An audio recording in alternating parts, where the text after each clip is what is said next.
Returning কর্মকর্তা সহ মাঠ প্রশাসন ও পুলিশ কর্মকর্তাদের পেশাদারিত্বের সাথে নিরপেক্ষভাবে দায়িত্ব পালনের নির্দেশ দিয়েছেন প্রধান নির্বাচন কমিশনার এএমএম নাসির উদ্দিন। মঙ্গলবার নির্বাচন কমিশনে মতবিনিময় সভায় তিনি আরও বলেন, আইনের শাসন কাকে বলে তা এবার দেখিয়ে দিতে চায় ইসি। মঙ্গলবার রাজধানীর আগারগাঁওয়ে নির্বাচন কমিশন ভবনে ত্রয়োদশ জাতীয় সংসদ নির্বাচন ও গণভোট নিয়ে ডিসিএসপিদের সাথে মতবিনিময় করেন সিইসি। এতে 4 কমিশনার, বিভিন্ন মন্ত্রণালয়ের সচিব ও বিভাগের প্রতিনিধি, আইজিপি, বিভাগীয় commissioner, DIG, police commissioner, returning officer ও আঞ্চলিক নির্বাচন কর্মকর্তা সহ 226 জন কর্মকর্তা অংশ নেন।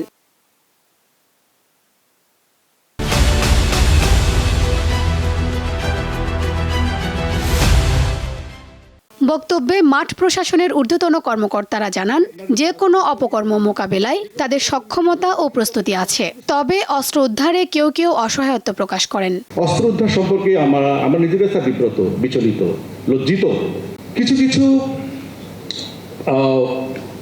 নাগরিককে আমরা বিভিন্ন সময় গ্রেপ্তার করি তাদের অপকর্মের জন্য, পূর্ববর্তী সময় অপকর্মের জন্য, কিন্তু তাদেরকে বিভিন্ন দল নিজেদের কাছে ফেরানোর কিন্তু চেষ্টা করে যাচ্ছে, চেষ্টা না অপচেষ্টা।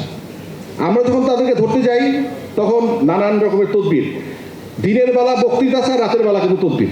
আমরা যদি সব জায়গায় অর্ডার প্রতিষ্ঠিত করতে না পারি, আমাদের পক্ষে নির্বাচন অনুষ্ঠানে নির্বাচন কমিশনকে সর্বাত্মক সহায়তা দেওয়া সম্ভব হবে না।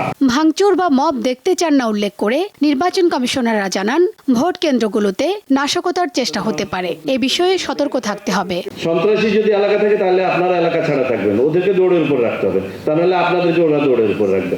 সমন্বয়হীনতার সামান্যতম কোনো ত্রুটি বিচ্যুতি যদি নির্বাচন কমিশনের দৃষ্টিগোচর হয়, সেটি কিন্তু আমরা স্বাভাবিক এবং সহজভাবে নিব না। আইনের শাসন নিশ্চিত করে সুষ্ঠু নির্বাচন আয়োজনে মাঠ প্রশাসনকে নির্দেশ দেন সিইসি। বলেন, দেশের ক্রান্তি লগ্নে পাওয়া দায়িত্ব পালনে ব্যর্থ হওয়া যাবে না। আমার বুকের জোর বেড়েছে আপনাদের কথাবার্তা শুনে, এবং আমি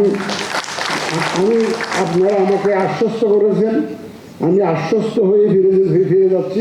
কোনো রকমের কোনো বায়াস হয়ে কাজ করবেন না ইনশাআল্লাহ। তিনি জানান, 26 ফেব্রুয়ারিতে ইতিহাসের সেরা নির্বাচন করতে চায় ইসি। এখানে করতে হচ্ছে। শিউলি শবনম, দীপ্ত সংবাদ, ঢাকা। সচিব নির্বাচন কমিশন।